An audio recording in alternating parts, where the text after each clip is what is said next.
The Bangladesh High Court has refused to ban ISKCON amid huge uproar over a Hindu monk's arrest. Meanwhile, at least 30 individuals have been detained in the country's Chattogram area. They are alleged to have played a role in the killing of lawyer Saiful Islam and attacking security personnel during protests over the arrest of Hindu priest Chinmoy Krishna Das Brahmachari.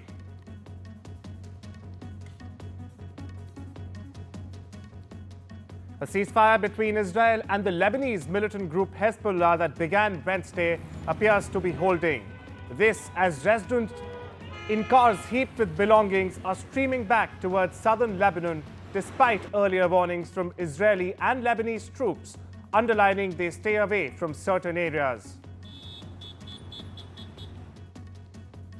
According to Gaza's health authorities, the death toll from the ongoing Israeli attacks in the enclave has risen to 44,282, with over 104,000 injured. In the past 24 hours alone, Israeli military operations in Gaza caused 33 deaths and 134 injuries, according to the statement. The Israeli Defense Forces continue to carry out military operations in multiple places across the Gaza Strip. 3 people were killed and 1 seriously injured early Wednesday when a Tesla Cybertruck crashed and caught fire in Northern California. The Piedmont Police Chief, Jeremy Bowers, said speed was likely a factor in the single vehicle collision, but added that authorities would continue to investigate the circumstances of the tragedy. Listen in.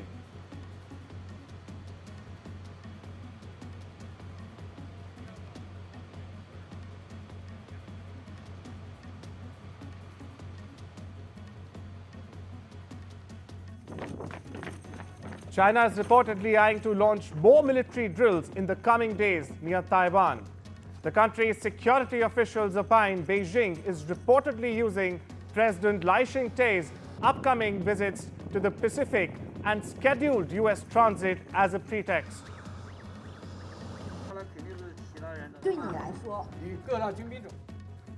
The Australian Senate has debated a ban on children younger than 16 years old using social media. This after the House of Representatives overwhelmingly supported the age restriction. The bill would make platforms like TikTok, Facebook, Snapchat and X liable for fines of up to 50 million Australian dollars for systematic failures to prevent young children from holding accounts. The core focus of this legislation is simple. It demands that social media companies take reasonable steps to identify and remove underage users from their platforms. This is a responsibility these companies should have been fulfilling long ago, but for too long they have shirked these responsibilities in favour of profit. This is not a radical concept, it's a necessary one. Relatives of protesters detained during Venezuela's post-election crackdown held a vigil on Wednesday at the headquarters of the Bolivarian National Intelligence Service. Thousands of people were detained during and after the deadly protest that follows Venezuela's disputed July presidential election. Protesters took to the streets chanting, "Freedom to those who are imprisoned for fighting." Listen in. Hoy yo quiero que acudamos a la oración, a Dios Todopoderoso. Hoy es día de la Virgen de la Milagrosa. Vamos a pedirle a ella que nos haga el milagro, que tengamos una Navidad sin presos políticos y que nos dé la libertad que necesitamos en este país. Venezuela's President Nicolas Maduro has announced the creation of a new honor for the officials who had been targeted by U.S. sanctions following the country's disputed elections. Washington imposed sanctions on an additional 21 Maduro aides, accusing them of perpetrating some of the repression with which officials in the country responded to July's election. They joined a list of dozens of sanctioned Venezuelans that includes ministers, prosecutors, and even the head of the country's high court. Take a look. Que nadie se equivoque con Venezuela. Nadie se equivoque con Venezuela. Venezuela seguirá su camino de independencia, construyendo su propio modelo político, social, económico, cultural, militar, nuestro propio modelo. No seremos esclavos de nadie. A 2-year-old was killed and 4 adults injured from multiple gunshot wounds in Tennessee's Jackson. The local PD responded to reports of shots fired in the area of Wallace Road on Tuesday at approximately 3:55 p.m. local time. Upon arrival, they discovered that the 5 individuals suffering multiple gunshot wounds inside an SUV. Police confirmed that the 2-year-old child succumbed to the injuries and an individual of interest is in custody. Further investigation is underway. Former TV host Charlie Rose has settled a sexual harassment lawsuit brought by 3 women in the wake of his Me Too era ouster from CBS News in 2017 and the cancellation of his long-running eponymous PBS talk show. Lawyers for Rose and the women, younger employees who accused him of predatory behavior and blatant repeated sexual harassment, filed court papers this week confirming that the lawsuit has been resolved. UK's Prince William on Wednesday handed out awards at the Tusk Conservation Awards ceremony in London. Among others, he presented the Prince William Award for Conservation in Africa to Nomba Name and the Tusk Award for Conservation in Africa to Edward Aruna. Here's more. I believe we are the lucky ones. We live in a world in which incredible wildlife exists, and I want that for the generations that follow. I want my children to live in a world where swallows still migrate, gorillas still live in the cloud forests of Uganda, and rhinos still roam the arid rangelands of Namibia. It'll be thanks to extraordinary leaders such as those that we are celebrating today that this will happen. Shenyang City in China's northeast Liaoning province has welcomed the return of the remains of 43 more Chinese People's Volunteers martyrs. They died during the war to resist US aggression and aid Korea. In recent days, many billboards, outdoor electronic screens, bus stations, and various places in Shenyang were decorated with slogans and posters to welcome the return of the remains of the fallen soldiers from South Korea.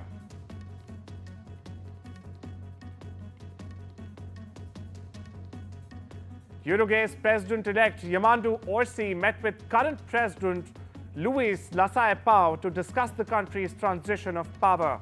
Speaking after the meeting, Orsi said the pair discussed the transition of power and the doors would remain quote-unquote wide open throughout. Orsi's new government will assume power on the 1st of March next year. American rapper Sean Diddy Combs was denied bail again on Wednesday ahead of his May sex trafficking trial.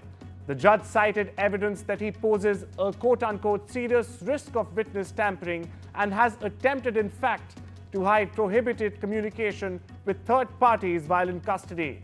2 other judges previously had agreed with prosecutors that the Bad Boy Records founder was a danger to community if he is not behind bars. The massive helium balloons that will float through New York City for Macy's Thanksgiving Day Parade have been filled with the gas ahead of the big event. Dozens of workers and volunteers will in fact help inflate the stars of the show on Wednesday. This year, 17 giant character balloons will travel from Manhattan's Upper West Side to Macy's Herald Square flagship store on the 34th Street, alongside floats, performers, marching bands, and much more.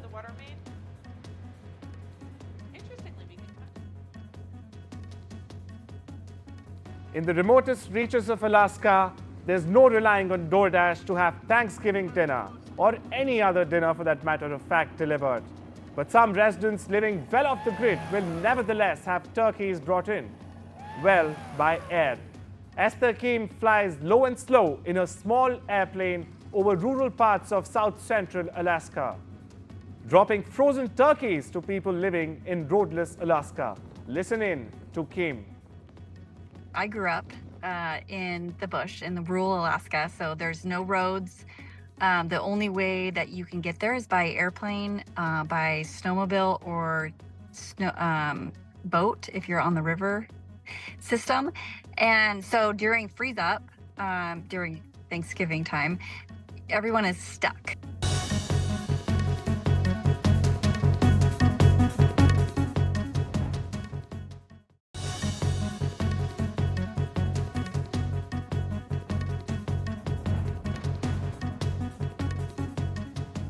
The U.S. Federal Trade Commission has opened a broad antitrust investigation into Microsoft. The probe reportedly covers the company's software licensing and cloud computing businesses. The investigation was approved by FTC Chair Lina Khan ahead of a likely departure in January.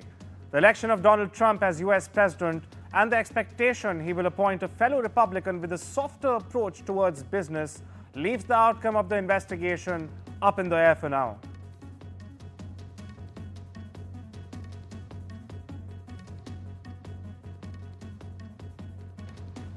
Toyota Motors' global output has dropped for a 9th consecutive month in October. The output was dragged lower by big falls in production in the United States and China, but the decline was mild compared to previous months. The world's biggest automaker also logged its first rise in 5 months for global sales, which grew 1.4% to 903,000 vehicles, a record for the month of October.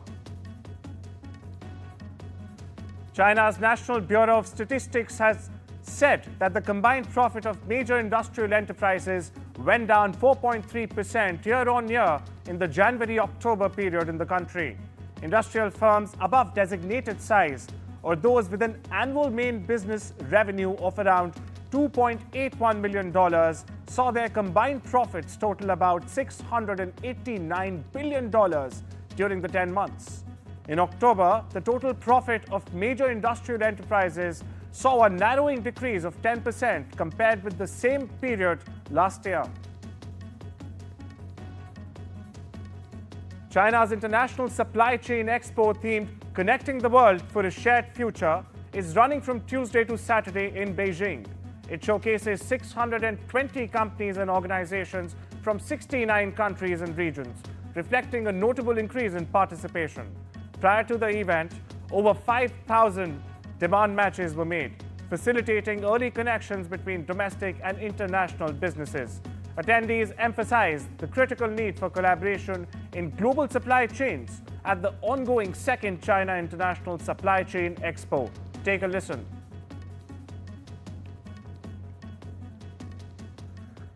Two of London's most famous markets, one selling fish, the other meat, are set to close in the coming years, bringing an end to traditions stretching back to medieval times. On Wednesday, the City of London Corporation, the governing body in this capital city's historic hub, is set to present a bill to Parliament. The bill aims to bring an end to its responsibilities to operate the Billingsgate Fish Market and the Smithfield Meat Market. Both these markets have existed in some shape or form since the 11th century. Mexicans are worried that threats by Donald Trump to impose 25% tariffs could affect a wide range of iconic Mexican products and threaten entire regional economies. In western Mexico, no crop supplies an income for so many small growers as avocados. But avocado growers, pickers, and packers worry that U.S. consumers, faced with 25% higher prices, may just skip the guac.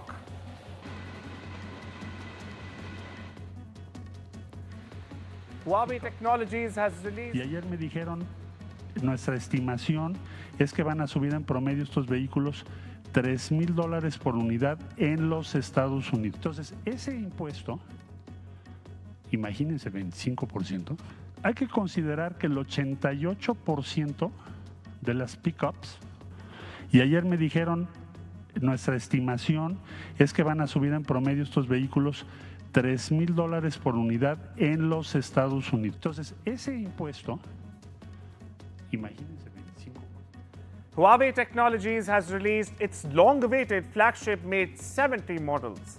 They feature AI teleportation, enhanced satellite communication and connection, and upgraded Harmony OS Next operating system. Listen in to what this customer has to say. This is also one of the most exciting things about this phone, because it also features lots of AI, right? So probably it will assist you with your messages, with your schedule, with your even maybe with your alarms. According to reports, ChatGPT's owner OpenAI is allowing its employees to sell roughly $1.5 billion worth of shares in a new tender off to Japan's SoftBank Group. The reports come after Microsoft backed OpenAI's completed a $6.6 billion funding round from investors, including SoftBank in October, at a valuation of $157 billion. International Telecommunication Union's Facts and Figures 2024 report on global connectivity has found that an estimated 5.5 billion people are online in 2024. This is an increase of 227 million people based on revised estimates for 2023. While an estimated 68% of global population is now online and all indicators tracked in the report show improvement, stubborn digital divides persist and about 1/3 of the world's people remain offline. Globally, our 2024 estimates show that 1/3 of humanity still does not use the internet. And that accounts for 5.5 billion people who are online, an increase of 227 million people based on our revised estimates for the year 2023. An estimated 2.6 billion are estimated to be offline, down from revised estimate of 2.8 billion for the year 2023. Heavy snow has blanketed streets and roads in South Korea for a second day on Thursday. The continued snowy weather comes as the biggest November snowstorm to hit South Korea's capital in more than half a century. It has blanketed Seoul, grounding hundreds of flights, disrupting commuter traffic, and leaving at least 2 dead. A heavy snow advisory was issued early in the morning after accumulated snowfall reached up to 40 centimeters. However, the advisory was later called off. The city of Buffalo is preparing for a winter snowstorm that is predicted to arrive in the American Northeast on Friday. The storm is coming as an Arctic blast in the Midwest and wet weather in the eastern U.S. are expected to disrupt travel over the Thanksgiving holiday weekend. In the past, where there were predictions of 2 or 3 feet, and we get 6 or 7 feet. So we have to be prepared, and that's why we remind everybody. Now's the time, the next couple days, including tomorrow on Thanksgiving, if you need to get provisions,